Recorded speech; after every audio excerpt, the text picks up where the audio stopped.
ಬೆಂಕಿ, ರಕ್ತ ಮತ್ತು ಕಣ್ಣೀರು. ಕರ್ನಾಟಕದ ಮೇಲೆ ಮರಾಠ ಸೈನಿಕರ ಪೈಶಾಚಿಕ ದಾಖಲೆಗಳ ನೈಜ ಇತಿಹಾಸ.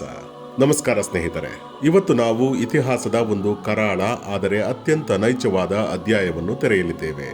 ವಾಟ್ಸ್ಆಪ್ ಫಾರ್ವರ್ಡ್ಗಳಲ್ಲಿ, ಸಿನಿಮಾಗಳಲ್ಲಿ ನಾವು ಮರಾಠ ಸಾಮ್ರಾಜ್ಯದ ಬಗ್ಗೆ, ಶಿವಾಜಿ ಮಹಾರಾಜರ ಬಗ್ಗೆ ಎಷ್ಟೋ ವೈಭವೀಕರಿಸಿದ ಕಥೆಗಳನ್ನು ಕೇಳಿದ್ದೇವೆ. ಅವರನ್ನು ಹಿಂದೂ ಧರ್ಮರಕ್ಷಕ ಅಂತ ಕರೆಯಲಾಗುತ್ತೆ. ಆದರೆ 17ನೇ ಶತಮಾನದಲ್ಲಿ ನಮ್ಮ ಕರ್ನಾಟಕದ ಕರಾವಳಿ ಮತ್ತು ಉತ್ತರ ಕರ್ನಾಟಕದ ಮುಕ್ತ ಜನಸಾಮಾನ್ಯರ ಮೇಲೆ, ವ್ಯಾಪಾರಿಗಳ ಮೇಲೆ ಇದೇ ಮರಾಠ ಸೇನೆ ಎಂಥ ಪೈಶಾಚಿಕ ಕೃತ್ಯಗಳನ್ನು ಎಸಗಿತ್ತು ಗೊತ್ತಾ? ಇಂದು ನಾವು ಗಾಳಿ ಸುದ್ದಿಗಳನ್ನಲ್ಲ, ಬದಲಾಗಿ ಸ್ವತಃ ಪ್ರಕಾಂಡ ಇತಿಹಾಸಕಾರರಾದ ಜದುನಾಥ್ ಸರ್ಕಾರ್ ಅವರ ದಾಖಲೆಗಳು, BK ಆಪ್ಟೆ ಅವರ ನೌಕಾಪಡೆಯ ಇತಿಹಾಸ, ಡಚ್ ಇಂಗ್ಲಿಷ್ ಫ್ಯಾಕ್ಟರಿ ರೆಕಾರ್ಡ್ಗಳು ಹಾಗೂ ನಮ್ಮದೇ ಕನ್ನಡದ ಕೆಳದಿ ನೃಪವಿಜಯದಂತಹ ಸ್ಪಷ್ಟ ಆಧಾರಗಳನ್ನು ಇಟ್ಟುಕೊಂಡು ಸತ್ಯವನ್ನು ವಿಶ್ಲೇಷಣೆ ಮಾಡಲಿದ್ದೇವೆ. ಮರಾಠ ಸೇನೆಯ ಆರ್ಥಿಕತೆಯು ಕೇವಲ ಲೂಟಿ ಮೇಲೆ ಹೇಗೆ ನಿಂತಿತ್ತು ಅನ್ನೋದನ್ನ ಅರ್ಥ ಮಾಡಿಕೊಳ್ಳೋಣ.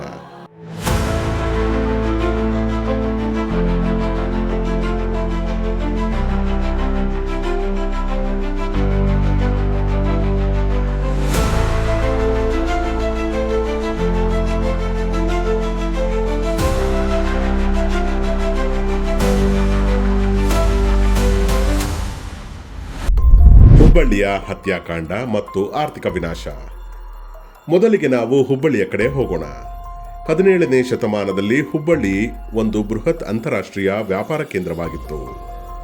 1664ರ ಡಿಸೆಂಬರ್ನಲ್ಲಿ ಶಿವಾಜಿಯ 300 ಕುದುರೆ ಸವಾರರು ಹುಬ್ಬಳ್ಳಿಯ ಮೇಲೆ ಮುಗಿಬೀಳುತ್ತಾರೆ. ಇದು ಶತ್ರು ಸೈನ್ಯದ ಮೇಲಿನ ದಾಳಿಯಾಗಿರಲಿಲ್ಲ, ಬದಲಾಗಿ ಮುಗ್ಧ ವ್ಯಾಪಾರಿಗಳ ಮೇಲಿನ ಸುಲಿಗೆಯಾಗಿತ್ತು. ಸರ್ ಜದುನಾಥ್ ಸರ್ಕಾರ್ ತಮ್ಮ ಶಿವಾಜಿ ಅಂಡ್ ಹಿಸ್ ಟೈಮ್ಸ್ ಪುಸ್ತಕದಲ್ಲಿ ಸ್ಪಷ್ಟವಾಗಿ ಬರೆಯುತ್ತಾರೆ, ಶಿವಾಜಿ ಹುಬ್ಬಳ್ಳಿ ಮತ್ತು ಆ ಭಾಗದ ಶ್ರೀಮಂತ ನಗರಗಳನ್ನು ಲೂಟಿ ಮಾಡಿದನು. ಕೇವಲ ಹಣಕ್ಕಾಗಿ ಹಲವಾರು ಪ್ರತಿಷ್ಠಿತ ವ್ಯಾಪಾರಿಗಳನ್ನು ಒತ್ತೆಯಾಳಾಗಿ ಇಟ್ಟುಕೊಂಡನು. ಆ ಸೈನಿಕರು ಇಡೀ ಊರನ್ನೇ ಸರ್ವನಾಶ ಮಾಡಿದರು ಅಂತ ದಾಖಲೆಗಳು ಹೇಳುತ್ತವೆ. ಇದೇ ಸಮಯದಲ್ಲಿ ಇಂಗ್ಲಿಷ್ ಅಧಿಕಾರಿ ಟೇಲರ್ ಬರೆದ ಪತ್ರದಲ್ಲಿ ಒಂದು ಭಯಾನಕ ಸಾಲಿದೆ. ಶಿವಾಜಿ ಮತ್ತು ಆತನ ಸೈನಿಕರು ಎಲ್ಲಿಗೆ ಕಾಲಿಡುತ್ತಾರೋ ಅಲ್ಲಿ ಬೆಂಕಿ ಮತ್ತು ಕತ್ತಿಯ ಮೂಲಕ ಹಾಹಾಕಾರ ಸೃಷ್ಟಿಸುತ್ತಾರೆ.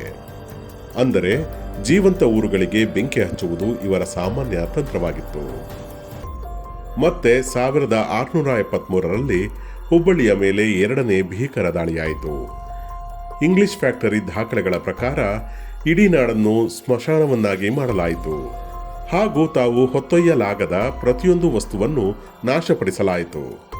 ಇದು ಮರಾಠ ಸೇನೆಯ ಪೈಶಾಚಿಕ ಮತ್ತು ರಾಕ್ಷಸ ಪ್ರವೃತ್ತಿಯನ್ನು ಜಗಜ್ಜಾಹೀರುಗೊಳಿಸುತ್ತದೆ. ಕರಾವಳಿಯ ಕಣ್ಣೀರು, ಬಸರೂರು ಮತ್ತು ಕಾರವಾರದ ಲೂಟಿ. ಸ್ನೇಹಿತರೆ, ಈಗ ಕರಾವಳಿ ಕರ್ನಾಟಕದ ಕಡೆ ಬರೋಣ. ಫೆಬ್ರವರಿ 1665 ಶಿವಾಜಿ ತನ್ನ ಜೀವಿತಾವಧಿಯಲ್ಲಿ ಮಾಡಿದ ಏಕೈಕ ಸಮುದ್ರದಾಚೆಗಿನ ದಾಳಿ ಇದು. 85 ಯುದ್ಧ ನೌಕೆಗಳ ಮೂಲಕ ಮಾಲ್ವಾನ್ನಿಂದ ಹೊರಟು ಗೋವಾ ದಾಟಿ ಬಸ್ರೂರಿನ ಮೇಲೆ ಅನಿರೀಕ್ಷಿತ ನೌಕಾದಾಳಿ ಮಾಡಲಾಯಿತು. BK ಆಪ್ಟೆ ಅವರ ದಾಖಲೆಯಂತೆ ಇದು ಪೋರ್ಚುಗೀಸರ ವಿರುದ್ಧದ ಯುದ್ಧವಾಗಿರಲಿಲ್ಲ, ಇದೊಂದು ಶುದ್ಧ ಲೂಟಿಯ ಕಾರ್ಯಾಚರಣೆಯಾಗಿತ್ತು. ನಮ್ಮ ಕನ್ನಡದ ಇತಿಹಾಸದ ದಾಖಲೆ ಬಹಳ ಸ್ಪಷ್ಟವಾಗಿ ಹೇಳುತ್ತದೆ. ಕೆಳದಿಯ ಹಿರಿಯ ಸೋಮಶೇಖರ ನಾಯಕನ ಕಾಲದಲ್ಲಿ ಶಿವಾಜಿಗೆ ಭಟ್ಕಳದ ಮೇಲೆ ಕಣ್ಣುಬಿತ್ತು. 1665ರಲ್ಲಿ ಅವನು ಸೇನೆಯೊಂದಿಗೆ ಗೋಕರ್ಣ, ಕಾರವಾರ ಮುಂತಾದ ಪ್ರದೇಶಗಳ ಮೇಲೆ ದಾಳಿ ಮಾಡಿ ಅಪಾರ ಸಂಪತ್ತು ಹಾಗೂ 80,000 ಪಗೋಡಾಗಳನ್ನು ದೋಚಿದನು. ಗಮನಿಸಿ, ಕೇವಲ ಲೂಟಿಗಾಗಿ ಕಾರವಾರದಲ್ಲಿದ್ದ ವ್ಯಾಪಾರ ಕೇಂದ್ರಗಳು ಮುಚ್ಚಿಹೋದವು. ಡಚ್ ದಾಖಲೆಗಳ ಪ್ರಕಾರ ಬರೋಬ್ಬರಿ 3 ಲಕ್ಷ ಗಿಲ್ಡರ್ಗಳಷ್ಟು ಸಂಪತ್ತನ್ನು ಬಸ್ರೂರಿನಿಂದ ದೋಚಲಾಯಿತು. ಇದಕ್ಕಿಂತ ದೊಡ್ಡ ವಿಪರ್ಯಾಸವೆಂದರೆ, ಮುಗ್ಧರ ರಕ್ತ ಹೀರಿ ಲೂಟಿ ಮಾಡಿದ ಮೇಲೆ ಶಿವಾಜಿ ನೇರವಾಗಿ ಗೋಕರ್ಣದ ಮಹಾಬಲೇಶ್ವರನ ಸನ್ನಿಧಿಗೆ ಹೋಗಿ ಪುಣ್ಯ ಸ್ನಾನ ಮಾಡುತ್ತಾನೆ. ಸಾವಿರಾರು ಕನ್ನಡಿಗರನ್ನು ಬೀದಿಗೆ ತಳ್ಳಿ ಮಾಡಿದ ಇಂತಹ ಧಾರ್ಮಿಕ ಆಚರಣೆಯನ್ನು ಏನಂತ ಕರೆಯಬೇಕು? ನೀವೇ ಯೋಚಿಸಿ. ಸೂರತ್ ದಹನ ಮತ್ತು ಅಂಕೋಲಾದಲ್ಲಿ ಜೀವಂತ ನರಕದ ದರ್ಶನ. ಲೂಟಿ ಮತ್ತು ದೌರ್ಜನ್ಯದ ಪರಮಾವಧಿ ಹೇಗಿತ್ತು ಅಂತ ತಿಳಿಯಲು ನಾವು ಸೂರತ್ ಮತ್ತು ಅಂಕೋಲಾದ ಘಟನೆಗಳನ್ನು ನೋಡಲೇಬೇಕು. ಸೂರತ್ ದಾಳಿಯ ಸಂದರ್ಭದಲ್ಲಿ ಸಂಪತ್ತು ಎಲ್ಲಿ ಬಚ್ಚಿಡಲಾಗಿದೆ ಎಂದು ಹೇಳದ ಮುಗ್ಧ ನಾಗರಿಕರ ಎರಡೂ ಕೈಗಳನ್ನು ಕತ್ತರಿಸಲು ಅಥವಾ ತಲೆ ಕಡಿಯಲು ಶಿವಾಜಿ ಆದೇಶ ನೀಡುತ್ತಿದ್ದ ಎಂದು ಪ್ರತ್ಯಕ್ಷದರ್ಶಿ ಆಂಥೋನಿ ಸ್ಮಿತ್ ದಾಖಲಿಸಿದ್ದಾನೆ. ಇನ್ನು ನಮ್ಮದೇ ಕರ್ನಾಟಕದ ಅಂಕೋಲದ ಪರಿಸ್ಥಿತಿ ಏನಾಯಿತು? 1676ರಲ್ಲಿ ಬ್ರಿಟಿಷ್ ವೈದ್ಯ ಡಾಕ್ಟರ್ ಜಾನ್ ಫ್ರೈಯರ್ ಅಂಕೋಲದ ಬಳಿ ಪ್ರಯಾಣಿಸುವಾಗ ತಾವು ಕಣ್ಣಾರೆ ಕಂಡ ದೃಶ್ಯವನ್ನು A new account of East India ಪುಸ್ತಕದಲ್ಲಿ ಜೀವಂತ ನರಕದ ಚಿತ್ರಣ ಎಂದು ಬರೆದಿದ್ದಾರೆ. ಮರಾಠ ಸೈನಿಕರು ಇಡೀ ಅಂಕೋಲಾ ಮಾರುಕಟ್ಟೆ ಮತ್ತು ಅದರ ಸುತ್ತಮುತ್ತಲಿನ ಅರಣ್ಯ ಪ್ರದೇಶವನ್ನು ಉದ್ದೇಶಪೂರ್ವಕವಾಗಿ ಸುಟ್ಟು ಭಸ್ಮ ಮಾಡಿದ್ದರು. ಮುಗ್ಧ ರೈತರು ಮತ್ತು ವ್ಯಾಪಾರಿಗಳು ಹಸಿವಿನಿಂದ ನರಳುವಂತೆ ಮಾಡಿದ್ದರು. ಪ್ರಕೃತಿಯನ್ನು ಮತ್ತು ಮುಗ್ಧರನ್ನು ಶತ್ರುವಾಗಿ ಕಂಡದ್ದು ಇವರ ಪೈಶಾಚಿಕ ಮನಸ್ಥಿತಿಗೆ ಸಾಕ್ಷಿ. ಕೊನೆಯದಾಗಿ ಇಂತಹ ಲೂಟಿಕೋರ ನೀತಿಯಿಂದಾದ ಅತಿದೊಡ್ಡ ದುರಂತವೆಂದರೆ ಲಕ್ಷಾಂತರ ಕನ್ನಡಿಗರ ಸಾವು. ಮೈಸೂರು ಪ್ರಾಂತ್ಯದಲ್ಲಿ ಇಂಗ್ಲಿಷ್ ಪ್ರವಾಸಿ ಫ್ರಾನ್ಸಿಸ್ ಬುಕನಾನ್ ದಾಖಲಿಸುವಂತೆ ಮರಾಠರ ದಾಳಿ ಮತ್ತು ಬೆಳೆ ನಾಶದಿಂದ ಉಂಟಾದ ಕೃತಕ ಕ್ಷಾಮಕ್ಕೆ ಬಲಿಯಾದವರ ಸಂಖ್ಯೆ ಬರೋಬ್ಬರಿ 1,00,000ಕ್ಕೂ ಅಧಿಕ.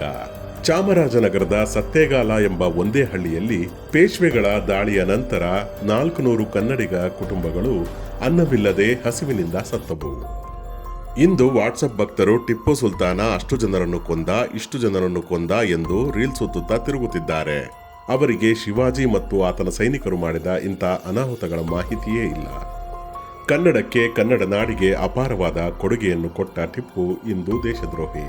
ಕರ್ನಾಟಕಕ್ಕೆ ಅಪಾರವಾದ ನಷ್ಟ ಮಾಡಿದ ಶಿವಾಜಿ ಇಂದು ದೇಶಪ್ರೇಮಿ. ಹೇಗಿದೆ ನೋಡಿ ದುರಂತ. ಸ್ನೇಹಿತರೆ, ಇತಿಹಾಸವನ್ನು ನಾವು ಕೇವಲ ಭಾವನಾತ್ಮಕವಾಗಿ ಧರ್ಮದ ಕನ್ನಡಕದಿಂದ ನೋಡಬಾರದು. ಯಾವುದೇ ಒಬ್ಬ ನಾಯಕ ಕೇವಲ ತನ್ನ ಸಾಮ್ರಾಜ್ಯದ ಆರ್ಥಿಕತೆಗಾಗಿ ಬೇರೆ ರಾಜ್ಯದ ಮುಗ್ಧ ರೈತರ ಕತ್ತು ಕೊಯ್ದರೆ, ಮಾರುಕಟ್ಟೆಗಳಿಗೆ ಬೆಂಕಿ ಹಚ್ಚಿದರೆ ಅದಕ್ಕೆ ರಾಷ್ಟ್ರಭಕ್ತಿ ಅಂತ ಕರೆಯಲು ಸಾಧ್ಯವಿಲ್ಲ. ನಾವು ಒದಗಿಸಿದ ಈ ಎಲ್ಲ ದಾಖಲೆಗಳು BK ಆಫ್ಟೆ, ಜದುನಾಥ್ ಸರ್ಕಾರ್ ಮತ್ತು ಡಚ್ ಇಂಗ್ಲಿಷ್ ರೆಕಾರ್ಡ್ಗಳು ಹೇಳುವ ಸತ್ಯ ಇದೇ ಆಗಿದೆ.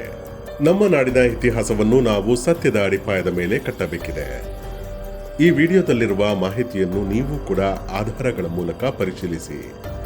ವಿಡಿಯೋ ಇಷ್ಟವಾದರೆ ಲೈಕ್ ಮಾಡಿ, ಶೇರ್ ಮಾಡಿ ಹಾಗೂ ನಿಮ್ಮ ಅನಿಸಿಕೆಗಳನ್ನು ಕಮೆಂಟ್ ಮಾಡಿ. ಧನ್ಯವಾದಗಳು.